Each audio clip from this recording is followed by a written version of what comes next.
Logitech, the maker of the MX Mechanical Mini for Mac, is known for making very good keyboards and mice. Now let's see how they do with mechanical keyboards. The MX Mechanical Mini does come packaged very well. It does offer a premium unboxing experience.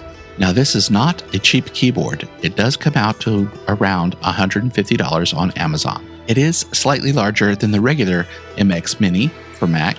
Here's a sample of how it sounds typing on each one of these keyboards. As you can see, you do get the clickety-clack sound in the MX Mechanical Mini for Mac.